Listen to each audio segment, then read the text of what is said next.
Foreign reserve exchange क्या होते हैं, आज उसी के बारे में हम बात करने के लिए आए हैं। तो फ्रेंड्स, फॉरेन रिजर्व एक्सचेंज को हिंदी में कहते हैं विदेशी मुद्रा भंडार।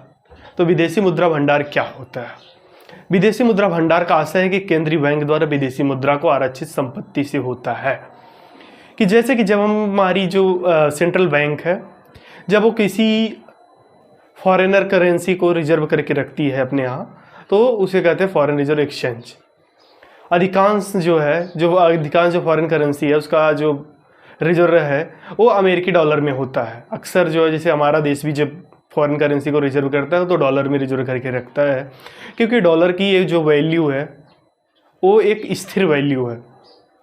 इसके साथ ही साथ जैसे कि भारत का जो फॉरेन रिजर्व है वो किस में जो है सम्मिलित होता है, किस में शामिल किया जाता है, कैसे होता है, उस फॉरेन रिजर्व को, फॉरेन एक्सचेंज रिजर्व को जो है रिजर्व करके कैसे रखा जाता है। जैसे फॉरेन करेंसी एसेट्स में फॉरेन करेंसी को अपने यहाँ पर जो है रिजर्व में रखा जाता है, गोल्ड रिजर्व रखा जाता है, और स्पेशल ड्राइंग राइट होता है। इसके साथ ही साथ इंटरनेशनल मॉनेटरी फंड, जिसे हम IMF कहते हैं।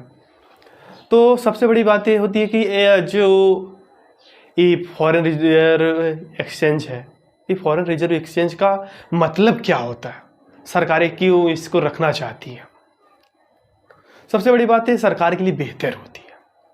सरकार के लिए बेहतर कैसे होती है कि विदेशी जो फॉरेन करेंसी है उसके भंडारण में हो रही बढ़ोतरी से, जैसे भारत है, उसे बाहरी और आंतरिक वित्तीय जो फाइनेंशियल कंडीशन है उसे स्थिर करने में और साथ ही साथ नए निर्णय लेने में सहायता प्रदान करती है। कैसे? जैसे कि अभी आपने देखा था श्रीलंका का क्या हाल हुआ था। श्रीलंका क्राइसिस के बारे में आप लोग जानते हैं, उसके लिए ऑलरेडी एक वीडियो बना के मैंने डाल चुका हूँ श्रीलंका क्राइसिस के बारे में। तो वहाँ पर क्या हुआ कि उसकी फॉरेन रिजर्व जो है ख़त्म हो गई।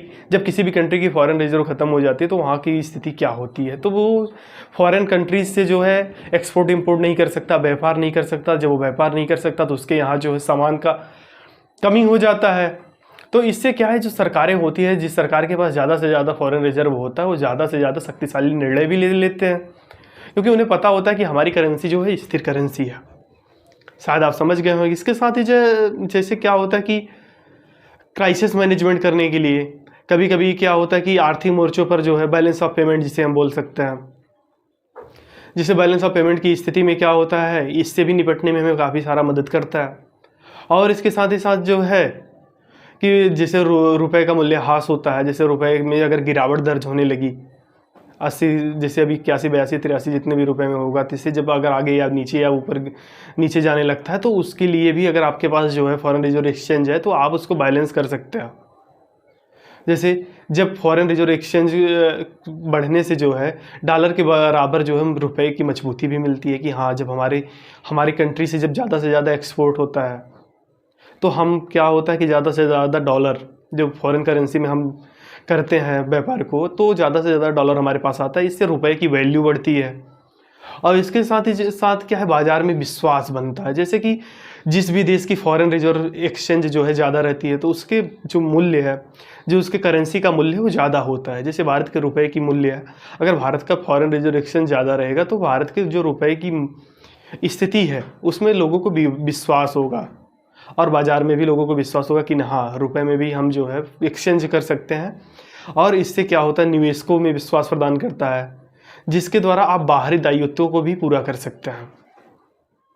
और सबसे बड़ी बात ये होती है कि जैसे कि अब भारत में सबसे ज़्यादा से ज़्यादा जो है फॉरेन रिजर्व एक्सचेंज आता कहाँ से, जैसे हमारे यहाँ से चाय का कारोबार होता है, फॉरेन में हमारे यहाँ से चाय काफ़ी ज़्यादा बेचा जाता है। तो क्या होता है कि फॉरेन रिजर्व एक्सचेंज जो है, जब हम ज़्यादा से ज़्यादा माल को सप्लाई करेंगे तो उससे हमें पैसा मिलेगा। जो पैसा मिलेगा तो किस में मिलता है, और डॉलर में मिलता है। जब डॉलर में मिलता है तो हमारे यहाँ का जो फॉरेन रिजर्व एक्सचेंज है वो ज़्यादा से ज़्यादा होता है। साथ ही साथ हमारे यहाँ के जो श्रमिक हैं रोज़गार के लिए जो फॉरेन कंट्रीज़ में जाते हैं, तो जब ये फॉरेन कंट्रीज़ में जाते हैं तो वहाँ से पैसा इंडिया में भेजते हैं, अपने परिवार के पास भेजते हैं, तो उससे भी जो है हमारा फॉरेन रिजर्व एक्सचेंज ज़्यादा होता है। जैसे वो डॉलर में पैसा भेज रहे हैं, ये यूरो में या जिस भी देश में रहते हैं वहाँ की करेंसी में पैसा भेजते हैं, तो उसको डॉलर में कन्वर्ट करके लिया जाता है। तो उससे क्या होता है कि भारत की जो मुद्रा, जो करेंसी है, उसकी वैल्यू हाई होती है। आज भारत के पास 623.2 अरब डॉलर, ये दिसंबर के जो लेटेस्ट था उस समय जो है भारत के पास 623.2 अरब डॉलर